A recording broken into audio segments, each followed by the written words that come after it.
नमस्कार, बहुत स्वागत है आपका हमारी इस खास पेशकश क्रिमिनल्स में। मैं हूं आपके साथ ऋतु ज्ञानवानी। आज क्रिमिनल्स में होंगे ऐसे ऐसे कातिल बेनकाब जिनका सच जब आप जानेंगे तो हैरान रह जाएंगे। आपको दिखाएंगे 28 साल बाद कैसे खुला एक कातिल का राज। इस केस की पूरी इनसाइड स्टोरी बस थोड़ी देर में, और दिखाएंगे उस कातिल का चेहरा भी जिसने कहा मुझे कत्ल का अफसोस नहीं। कैसे कॉल डिटेल में कैद हुआ ये सरफरा आशिक, और होगा खुलासा एक लड़की की लाश का, उस मिस्ट्री का जिसमें हुआ भरोसे का कत्ल। साथ ही दिखाएंगे 3 करोड़ लग्जरियस कार चुराने वाली गैंग के कारनामे, 4 राज्य, 14 चोर। ये गिरोह आपके भी होश उड़ा देगा। इसके साथ ही होगी क्रिमिनल्स में कई सनसनीखेज वारदात।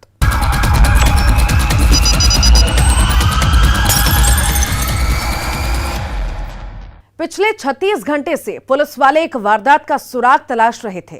जिस इलाके में एक नाबालिग लड़की की हत्या हुई, उसकी पहचान छुपाने के लिए कातिल ने उसके चेहरे पर पत्थर से वार किए, लेकिन उस कातिल का राज कॉल डिटेल ने खोल दिया, जिसमें छुपा था प्यार करो वरना मरो, जिसमें कैद था रुपए दो वरना मरो। एक तरफा प्यार, इनकार और इंतकाम का यह खुलासा चौंकाने वाला है।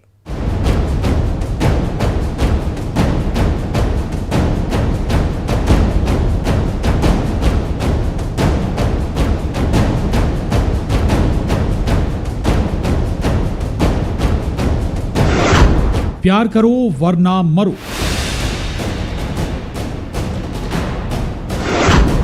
रुपए दो वरना मरो। एक सिरफिरे का बदलापुर।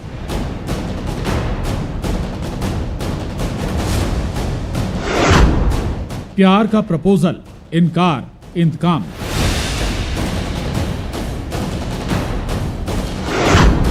कॉल डिटेल में कैद कातिल। कातिल कहे उसे तो मरना ही था।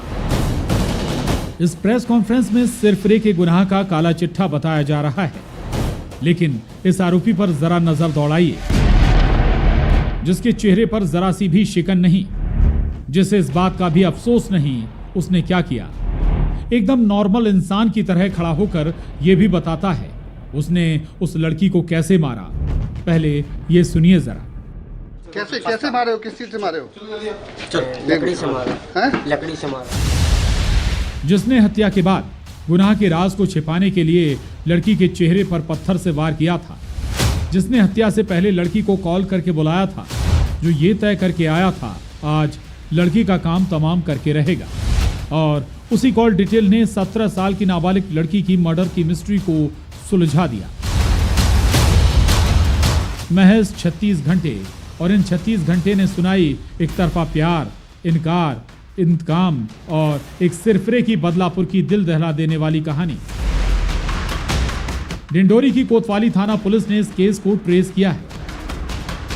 जो घटना हुई थी, 2 वर्षा घटना, एक लड़की की लाश पाई गई थी जो कि सिर पे पूरी तरह से कुचला गया था। उस पर पुलिस ने त्वरित कार्रवाई करते हुए पुलिस आरोपी को गिरफ्तार किया है। और इस पूरी घटनाक्रम में एक तरफा प्यार और पैसों के लेनदेन के साथ साथ एक आकस्मिक रूप से एक घृणा की भावना यदि किसी के मन में हो जाती है तो इन सब चीज़ों को एक मिला जुला स्वरूप इस घटने में देखने को मिला है। दरअसल 11वीं की छात्रा की लाश इस इलाके में मिली थी, वो भी निर्वस्त्र हालत में। जिस तरीके से वारदात को अंजाम दिया गया था, उससे ये बात जाहिर हो रही थी हत्यारा लड़की से नफरत ही नहीं करता बल्कि इंतकाम लेना चाहता था। जिसने हत्या से पहले वैशीपन की सारी हदें पार की थी।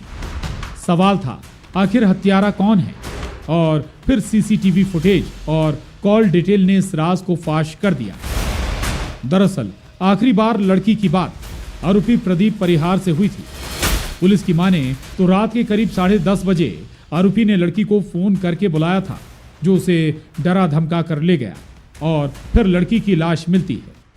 जो आरोपी युवक है उसे पुलिस ने राउंड अप कर लिया है, और इसके साथ ही इसमें पूरी घटनाक्रम में जो साक्ष्य है वो इनके मोबाइल के साथ साथ वीडियो फुटेज। एक और बात सामने आई है, वो ये कि आरोपी प्रदीप और मृतका की बातें होती थीं। दोनों एक दूसरे को जानते थे, लेकिन इस बातचीत को प्रदीप प्यार समझ बैठा, जबकि लड़की की तरफ ऐसा कुछ नहीं था। आरोपी अपने प्यार पर हाँ की मोहर लगाना चाहता था। प्यार में पड़कर उसने लड़की को 7,500 रुपए भी उधार दिए थे। वो मेरे से पैसे ले ली थी 7,500 रुपये। तो उनने 21 तारीख को लिया था मेरे से पैसे, सोमवार के दिन। 28 तारीख के मेरे को वक्त दिया था, 28 तारीख को। तो 28 तारीख की ये घटना है। और 28 तारीख को मेरे को बोली थी कि सोमवार के दिन जब पापा जी की पेंशन आ जाएगी तो मैं आपको कॉल करके पैसे वापस कर दूँगी। तो उनने फिर मेरे पास कभी कॉल किया सोमवार के दिन, और ना मेरे से मैसेज वगैरह किया। तो जो आशिक प्यार के बड़े बड़े दावे कर रहा था, उसे प्यार में मिली हार से वो तिलमिला उठा। इधर कुछ दिन से लड़की ने प्रदीप से दूरियां बना ली थीं। ये बात भी उसे चुभ रही थी। प्रदीप का मोबाइल भी बार बार लड़की काट रही थी। आरोपी इसमें एक आरोपी है और इसमें धाराएं 363 और 302, 376, 201 और पॉक्सो एक्ट लगा 5, 6, 7 ही 7 SC/ST की धारा। और फिर इस सिरफिरे ने जो किया वो दिल दहला देने वाला था। डिंडोरी से विजय तिवारी के साथ bureau report, news 18, Madhya Pradesh, Chhattisgarh. एक मां के आंसू और उसकी आंखों का कभी खत्म ना होने वाला इंतजार यकीनन आपको भी तड़पा देगा, जिसकी बेटी मेला घूमने जाती है लेकिन फिर वो घर नहीं लौटती। 19 साल की वो लड़की जो मेले में अपनों से बिछड़ गई थी, ऑटो से घर आती है, लेकिन रास्ते में उससे कोई मिलता है जो मदद की पेशकश करता है, और फिर जो हुआ उसने भरोसे का ही कत्ल कर दिया।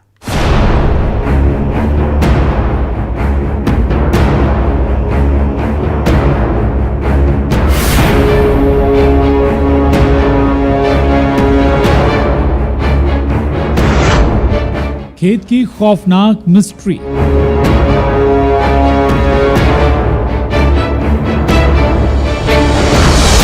एक लड़की की मिली लाश।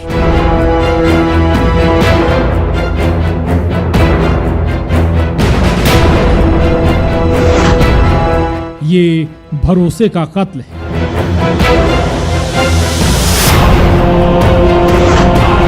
ये इंसानियत की हत्या है।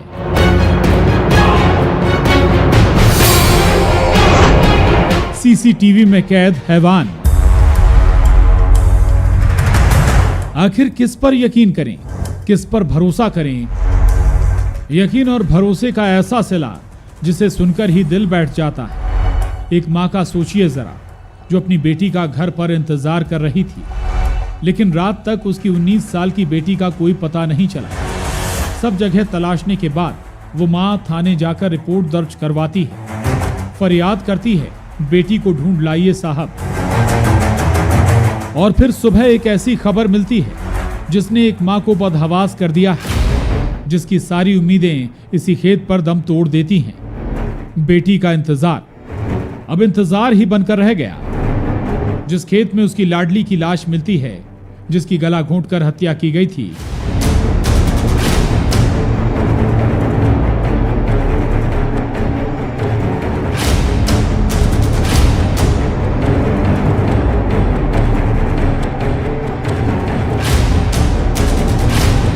सतना के गांव में हुई थी ये दिल दहला देने वाली वारदात।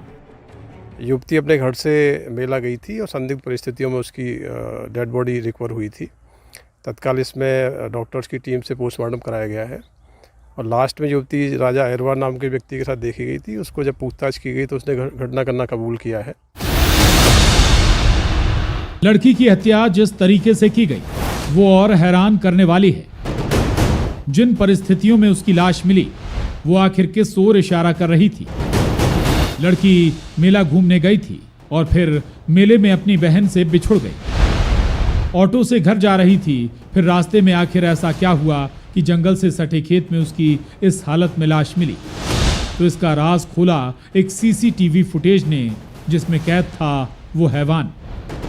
जी हाँ, इसमें जो आरोपी है राजा अहिरवार, इसको पुलिस ने हिरासत में लिया है और जो इन्वेस्टिगेशन फैक्ट आए उसमें जो पीड़िता युवती थी उसको मेले से वो लेके आया है मोटरसाइकिल पे। इसके बाद ये घटना घटित हुई है।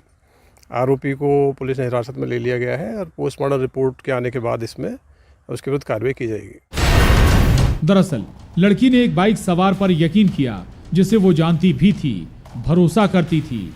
यकीन ये किया कि सही सलामत घर पहुंच जाऊंगी। दरअसल आरोपी राजा जो लड़की के गांव से अक्सर आता जाता था और उसने लड़की को ये कहा तुम्हें घर छोड़ देता हूं। उसने यकीन किया, लेकिन वो उस शैतान की नीयत भांप नहीं पाई जिसमें छुपा था वहशीपन, हैवानियत। चूँकि अभी पोस्टमार्टम रिपोर्ट नहीं मिली है और सारी फॉरेंसिक जांच के बाद ही फैक्चुअली कुछ बता पाना संभव होगा। आखिर उस लड़की का कसूर क्या था? ये भरोसे इंसानियत का कत्ल है। सतना से शिवेंद्र सिंह बघेल के साथ bureau report, news 18, Madhya Pradesh, Chhattisgarh. और इसी के साथ ही यहां रुक रहे हैं एक छोटे से ब्रेक के लिए।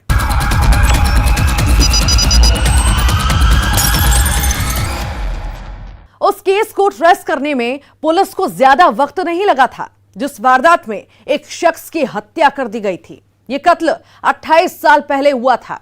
पुलिस को पता था हत्यारा कौन है, लेकिन 28 साल तक वो हत्यारा पुलिस के हाथ नहीं लगा। कभी नाम बदलकर, कभी हुलिया बदलकर, कभी काम बदलकर वो बदलता रहा ठिकाने, और फिर 28 साल बाद खुला उसका राज।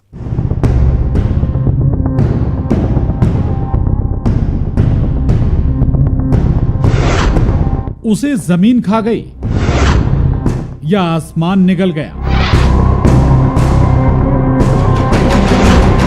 28 साल से था वो फरार। कभी हेयर कट से छुपाए राज,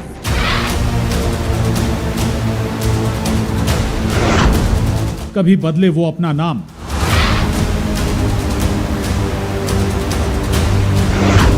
एक कत्ल, एक कातिल और 28 साल। 28 साल बाद वो यहां है। पिछले 28 साल से पुलिस को एक कातिल की तलाश थी। पिछले 28 साल में न जाने कितने एसपी बदले।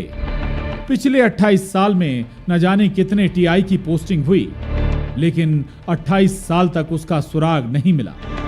एक हत्यारा कैसे 28 साल तक फरारी काट रहा था, बेखौफ घूम रहा था।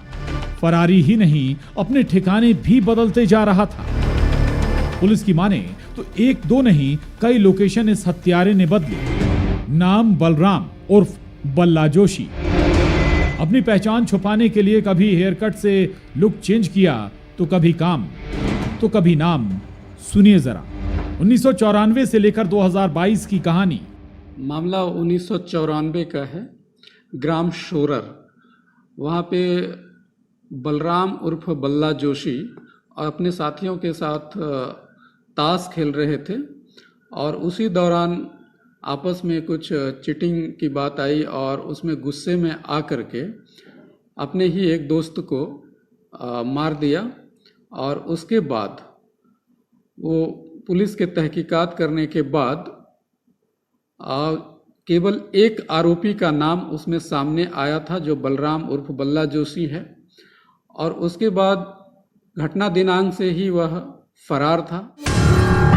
पुलिस खुद कह रही है कब से हत्यारा फरार था, तो पहले आपको इसके जुर्म की कहानी बताते हैं। 1994 में गुरूर थाना इलाके के चोरर गांव में ताश के खेल में एक जिंदगी हारी थी। दरअसल आरोपी बल्ला अपने साथियों के साथ जुआ खेल रहा था और इसी बीच उसी के एक साथी ने खेल खेल में चीटिंग कर दी और फिर चीटिंग पर बलराम उर्फ बल्ला का पारा चढ़ा और उसने अपने ही दोस्त की हत्या कर दी, गमछे से गला दबाकर। घटना दिनांक के बाद जब वो भागा तो वह सबसे पहले बचेली गया और बचेली में उनके बताए अनुसार वो ढाबे में 2 साल काम किया। फिर वहाँ से राजनांदगांव में किसी फैक्ट्री में काम किया।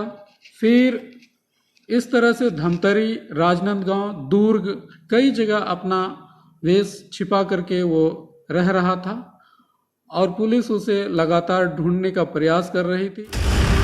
इसके बाद आरोपी फरार हो गया, जो अपनी लोकेशन बदलता रहा। हुलिया भी जिसने बदला, लेकिन पिछले 17 साल से वो दुर्ग के नेवई में खदान पारा में रह रहा था और 28 साल बाद इस हत्यारे की पुलिस को खबर लगी।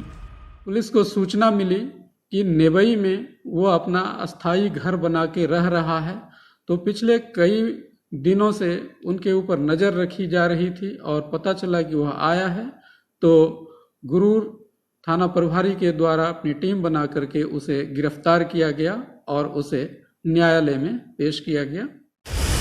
28 साल बाद सलाखों के पीछे पहुंचा ये कातिल। ये तस्वीर पुलिस के सामने भी एक सवाल बनकर खड़ी है। कहां चूक हो गई थी साहब, ये तो बताइए। बालोद से संतोष साहू के साथ bureau report, news 18, Madhya Pradesh, Chhattisgarh. कभी कार का कांच तोड़कर डुप्लीकेट चाबी बनाकर ये गिरोह करता लग्जरी कार पार, कभी एक्सीडेंट वाली कार पर इनकी नजर, कभी हाईवे से गुजरती गाड़ियों की करे ये तहकीकात। महंगी कार चुराने वाले वो चोर हैं जिनका जाल एक दो नहीं बल्कि कई राज्यों में फैला है। 4 राज्य, 14 चोर, 25 कार और 3 करोड़। देखिए खुलासा।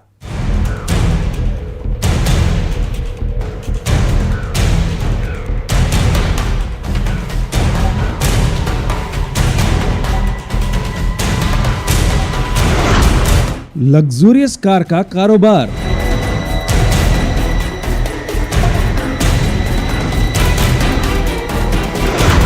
ग्लास ब्रेक और कार पार, एक्सीडेंट वाली कार पर नजर, 4 राज्य, 14 चोर, 25 कार, 3 करोड़ लुटेरों का काला कारनामा। ये वो चोर हैं जिनकी नजर चमचमाती लग्जूरियस कार पर ही नहीं होती, बल्कि इन कार वाले लुटेरों की निगाह एक्सीडेंट वाली कार पर भी होती। गुनाह का वो रूट जिस नेटवर्क की चाबी अब उन चोरों के पास नहीं बल्कि पुलिस के पास आ गई है, और अब पुलिस वाले एक एक कर गुनाह के उन लॉक को खोलते जा रहे हैं जिसमें निकल रही है लग्जूरियस कार के काले कारोबार की कहानियां।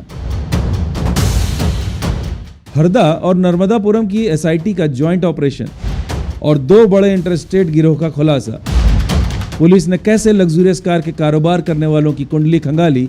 इटारसी में अक्टूबर 2021 में एक कार चोरी हुई थी और फिर इस कार चोर से खुलते गए दोनों गैंग के राज। अक्टूबर में एक गाड़ी गई थी चोरी थाना इटारसी से, तब यहाँ पे एक एसआईटी बनाई गई क्योंकि हमने देखा कि एक गाड़ी नहीं लेकिन हर 2 महीने में एक गाड़ी चोरी जा रही है, तो उसकी प्रिवेंशन के लिए और आगे डिटेक्शन के लिए वो टीम बनाई गई थी। करीब 25 लोग आगे पीछे आते रहे हैं और इस टीम ने 4 राज्यों में से जाकर के ये गाड़ियाँ निकाली। एमपी, यूपी, बिहार, उड़ीसा, तो इन 4 राज्यों में उस गिरोह का नेटवर्क फैला था। वारदात का तरीका ऐसा जो बेहद जुदा है। पहला तरीका आपको बताते हैं, उन सूने इलाकों की रैकी करना जहां लग्जूरियस कार खड़ी रहती है। कार का कांच ब्रेक करके गिरोह एक डिवाइस से डुप्लीकेट चाबी तैयार कर लेता और पलक झपकते ही लाखों की कार का मालिक बन जाता। इसमें हम लोग ने जितने भी तकनीकी संसाधन हैं और फिर जो क्या कहते हैं, जैसे पहले हम लोग को जो पहला वहाँ तक पहुँचना बड़ा मुश्किल था क्योंकि ये ब्लाइंड पूरा केस था कि एक्चुअली किसने चोरी की है। हम लोग को कुछ फुटेजेस थी, उसको डेवलप करके पूरी टीम लगी रही, आगे कहाँ पे उसका ट्रेस मिला। और फिर हम लोगों को जो पुराने भी इसमें भोपाल क्राइम ब्रांच ने भी बहुत मदद की, तो उन लोगों के पास भी कुछ नाम थे। फिर हम लोग ने देख करके कि उसमें कौन से लोग हो सकते हैं जो हमारे केसेस में इन्वॉल्व हैं। अब दूसरा तरीका देखिए, इस गिरोह की एक्सीडेंट वाले कार पर नजर होती जो बुरी तरह क्षतिग्रस्त होती। उसी तरह की मॉडल वाली कार ये गिरोह चोरी करता और फिर रजिस्ट्रेशन नंबर से वैसे ही कार तैयार हो जाती। देखा कि एक कमल धाकड़ जब पकड़ा गया था भोपाल में, उसके बाद से भोपाल में चोरियां कम हो गई थी, हमारे यहाँ थी। तो मतलब हम लोगों ने करके फिर उसके जब उसको पकड़ा तो उसको पता चला कि वो उड़ीसा में और बनारस में गाड़ियाँ देता है। फिर वहाँ पे पता चला, फिर आगे और बिहार का भी कनेक्शन पता चला। तो धीरे धीरे करके हम लोगों का, और ये अभी जो है हम लोग का डेवलप ही हो रहा है। तो आज की डेट में 25 गाड़ियाँ हैं, बट हम लोग का ये कार्यक्रम जो पूरा है अभी जारी है। अभी तो वारदात का तीसरा तरीका बाकी है, जिसमें रास्ते से गुजरते वक्त ये शातिर गिरोह लग्जरी कारों पर नजर रखता, उनका मॉडल नंबर, रजिस्ट्रेशन नंबर सब नोट करते, फिर वैसे ही मॉडल की कार चोरी कर हूबहू नोट किए हुए रजिस्ट्रेशन नंबर की गाड़ी बना लेते। हर गाड़ी के लिए अलग अलग मशीनरी रहती है, तो उनके द्वारा वो क्रय किया गया, उसका क्या कहते हैं किस तरीके से उसको इस्तेमाल करेंगे, तो एक तरीके की मिरर इमेज बन जाती है चाबी की उसकी, और वो एक गाड़ी उसी प्रकार की एक और गाड़ी लेकर के आते हैं और फिर उसको लेकर के जाते हैं। अब इस गैंग के कारनामे आपको बताते हैं। एमपी से चोरी हुई लग्जूरियस कार जिसका रजिस्ट्रेशन नंबर यूपी का हो जाता, और ये करता था यूपी के वाराणसी से पकड़ा गया आरोपी मिथिलेश, जो आरटीओ में काम करता है। कितना आरोपी पकड़ा है मैडम इसमें? अभी 14 आरोपी। और आरोपी पकड़ा नहीं समझ? क्या कहते हैं अभी और गाड़ियों का भी पता है और आरोपियों का भी पता है और राज्यों का भी पता है, तो इसमें कार्रवाई जारी रहेगी। बाकायदा गैंग में सबके जिम्मे अलग अलग काम होता, कौन कार चुराएगा, कैसा उसका हुलिया बदलना है और कैसे उसका सौदा करना है, पूरा का पूरा नेटवर्क तैयार। ये जो है 4 राज्यों से करीब 25 वाहन जो हैं ये लिए गए हैं। पुलिस के रडार पर अभी कई कार वाले लुटेरे हैं, जिनके काले कारनामों की तफ्तीश जारी है। हरदा से प्रवीण तंवर के साथ bureau report, news 18 Madhya Pradesh Chhattisgarh. और इसी के साथ ही हमारी इस खास पेशकश क्रिमिनल्स में आज के लिए इतना ही। मुझे और मेरी पूरी टीम को दीजिए इजाजत। नमस्कार।